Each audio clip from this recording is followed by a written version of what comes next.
नमस्कार और इस एक्सप्लेनर में स्वागत है।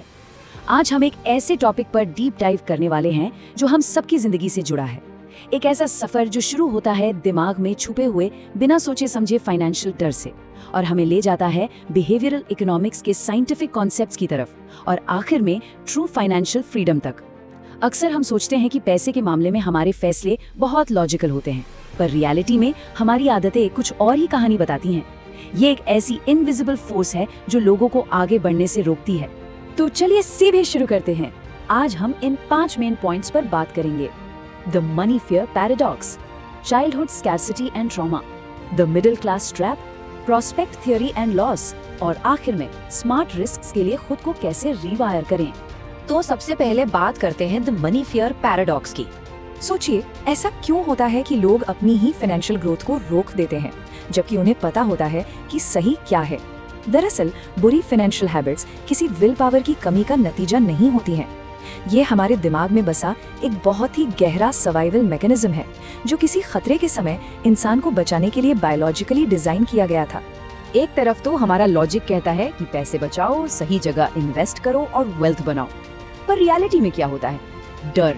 लोग स्ट्रेस में आकर पैनिक बाइंग करते हैं, बैंक अकाउंट्स चेक करने से घबराते हैं या फिर कंजूस होकर बिना वजह पैसे इकट्ठे करते रहते हैं। ये सारे एक्ट्स लॉजिक नहीं, पूरी तरह से डर पर आधारित होते हैं। अब आगे बढ़ते हैं और देखते हैं इसकी जड़ें कहाँ हैं। Childhood scarcity and trauma. Financial trauma सुनने में बड़ा कॉम्प्लेक्स लगता है ना? सिंपल शब्दों में, जब पैसे से जुड़े खराब एक्सपीरियंसेस हमारे नर्वस सिस्टम को ओवरपावर कर देते हैं तो दिमाग हमेशा के लिए पैसे को एक खतरा मानने लगता है। हमारे दिमाग का अलार्म सिस्टम यानी अमिगडाला एक कम बैंक बैलेंस को किसी झाड़ियों में छुपे हुए खतरनाक जानवर जैसा समझने लगता है और फिर तुरंत एक फाइट और फ्लाइट रिस्पॉन्स ट्रिगर हो जाता है। और इस स्ट्रेस का असर सिर्फ इमोशंस पर नहीं होता। इस नंबर पर ध्यान दीजिए, 13 से 14। जब दिमाग फाइनेंशियल स्कैर्सिटी के स्ट्रेस में होता है तो हमारा प्री फ्रंटल कॉर्टेक्स जो डिसीजन मेकिंग का काम करता है वो दब जाता है। इसका रिजल्ट ये होता है कि लगभग 13 से 14 IQ पॉइंट्स के बराबर मेंटल बैंडविड्थ का नुकसान हो जाता है। ये इंटेलिजेंस की कमी नहीं है, ये बस स्ट्रेस का बोझ है जो दिमाग घेर लेता है। ये सब काम कैसे करता है? अगर बचपन में किसी ने देखा है कि घर का पानी या बिजली का कनेक्शन कट गया तो वो बड़ा होकर टाइम से हफ्तों पहले ही बिल्स भरने का ऑब्सेसिव आदी बन जाता है। अगर पेरेंट्स को पैसे पर झगड़ते देखा है तो लोग फाइनेंशियल डिस्कशन से ही दूर भागने लगते हैं। जो चीजें बचपन में सर्वाइवल और मेंटल पीस के लिए जरूरी थी वो अडल्ट लाइफ में नुकसान पहुंचाने लगती हैं।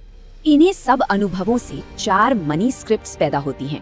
पहला, मनी अवॉइडेंस यानी ऐसी सोच कि पैसा और अमीरी खतरनाक है। दूसरा, मनी वर्शिप कि ज्यादा पैसा ही दुनिया के हर दर्द का इलाज है। तीसरा, मनी स्टेटस जहां नेटवर्थ ही आपकी सामाजिक वर्थ बन जाती है। और चौथा, मनी विजिलेंस यानी पैसे को लेकर हमेशा एक डर, एंजाइटी और सीक्रेसी बनाए रखना। चलिए अब आते हैं तीसरे पॉइंट पर, द मिडिल क्लास ट्रैप। एक बहुत ही फेमस कहावत है, पैसा प्रॉब्लम नहीं, सोच प्रॉब्लम है। ये बात मिडिल क्लास माइंडसेट को परफेक्टली डिस्क्राइब करती है। इस फ्रेमवर्क में स्टेबल इनकम को ही सक्सेस माना जाता है और किसी भी नए रिस्क को एब्सोल्यूट डेंजर। लोग बस कंफर्ट जोन के नाम पर एक ट्रैप में फंसकर रह जाते हैं। दरअसल सोसाइटी के डर ने रिस्क का मतलब ही गलत सिखा दिया है। एक तरफ लोगों को लगता है कि रिस्क लेने का मतलब है बिना प्लान के अपनी करंट जॉब छोड़ देना, पर इसके बिल्कुल ऑपोजिट होता है स्मार्ट रिस्क। स्मार्ट रिस्क एक छलांग नहीं बल्कि एक सीढ़ी की तरह है। इसमें साइड इनकम बिल्ड करना और धीरे धीरे एक्सपेरिमेंट्स करना शामिल है और इसे प्रैक्टिकली लाइफ में लाने के लिए आता है the part time risk framework. इसमें क्या करना है? अपनी जॉब के साथ साथ 6 महीने का सेफ्टी नेट बनाइए। कोई ऐसी स्किल सीखिए जिससे पैसे कमाए जा सके और डेली बस 1 या 2 घंटे प्रैक्टिस कीजिए। सबसे बड़ी बात, इस एक्सपेरिमेंट को बिल्कुल प्राइवेट रखिए ताकि सोसाइटी के जजमेंट से दिमाग डिस्ट्रैक्ट ना हो। रवि और अमित जैसे लाखों लोगों ने बिना अपनी लाइवलीहुड दांव पर लगाए इन्हीं छोटे और शांत स्टेप्स से अपनी मंजिल पाई है। अब जरा साइंस और इकोनॉमिक्स के नजरिए से देखते हैं, प्रोस्पेक्ट थ्योरी एंड लॉस।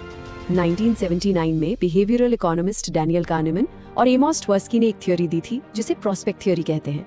इसका बेसिक निष्कर्ष ये है कि लोग अपनी वेल्थ को टोटल अमाउंट से जज नहीं करते बल्कि एक स्टार्टिंग पॉइंट या सब्जेक्टिव न्यूट्रल रेफरेंस पॉइंट बनाकर वहां से अपने फायदे या नुकसान को मेजर करते हैं। और यहीं से लॉस अवर्जन का कॉन्सेप्ट जन्म लेता है। इस छोटे से नंबर 2x को देखिए। इसका सीधा सा मतलब है कि किसी आम इंसान के दिमाग के लिए पैसे खोने का दुख उतने ही पैसे पाने की खुशी से लगभग दोगुना ज्यादा इंटेंस होता है। यानी 1000 रुपए मिलने की खुशी एक तरफ, पर वही 1000 रुपए खो जाने का दुख उस खुशी से डबल होगा। अब यहाँ जो सबसे इंटरेस्टिंग चीज है वो ये कि हम इंसान प्रोबेबिलिटीज को कैसे देखते हैं।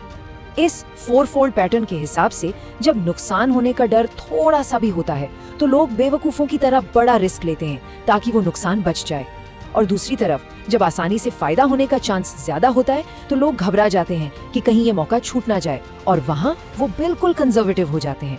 इन सबको मिला दें तो एक ऐसी आदत बनती है जिसे मायोपिक लॉस अवर्जन कहते हैं। ये एक नेचुरल प्रवृत्ति है जहाँ लोग लॉन्ग टर्म के बड़े फायदों को बिल्कुल इग्नोर कर देते हैं और पूरा फोकस शॉर्ट टर्म के छोटे मोटे नुकसान पर लगा देते हैं। यही सबसे बड़ी वजह है कि यंग इन्वेस्टर्स मार्केट थोड़ा सा गिरते ही घबराकर अपने स्टॉक्स बेच देते हैं और कंपाउंडिंग के जादू को हमेशा के लिए गवा बैठते हैं। पर क्या इस नुकसानदायक आदत को बदला जा सकता है? बिल्कुल। 2021 में 479 यंग अडल्ट्स पर की गई एक रोमानियन स्टडी ने ये प्रूव किया है कि फाइनेंशियल लिटरेसी और पेरेंट्स के पॉजिटिव फाइनेंशियल बिहेवियर से ये डर काफी हद तक कम होता है। नॉलेज से दिमाग में एक विश्वास आता है जिससे लोग घबराने के बजाय प्रॉपर्ली बॉन्ड्स और फंड्स में इन्वेस्ट करना शुरू कर देते हैं। और अब आते हैं हमारे आखिरी और सबसे इम्पोर्टेंट हिस्से पर, रीवायरिंग फॉर स्मार्ट रिस्क्स। अपने मनी स्क्रिप्ट्स को ठीक करने का पहला स्टेप कोई एक्सेल शीट बनाना नहीं, बल्कि अपने भागते हुए नर्वस सिस्टम को शांत करना है। इसके लिए सोमैटिक टेक्निक्स आती हैं, जैसे ग्राउंडिंग, आसपास की चीजों पर ध्यान लगाना, बॉक्स ब्रीदिंग ट्राई कीजिए, सांस को 4 तक गिनना, रोकना, छोड़ना और फिर रोकना, या फिर फिजिकल रिलीज से टेंशन बाहर निकालिए। इन्हीं टेक्निक से हमारा ब्लॉक हो चुका प्रीफ्रंटल कॉर्टेक्स वापस एक्टिव होता है।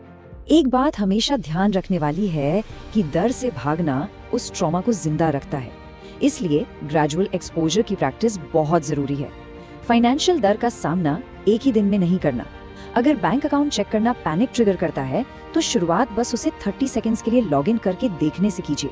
ये छोटी सी जीत दिमाग को सिग्नल देती है कि स्थिति बिल्कुल सेफ है। इस पूरे एक्सप्लेनर के बाद आखिर में एक रियलिटी चेक और एक सवाल है जिस पर हम सबको सोचना चाहिए।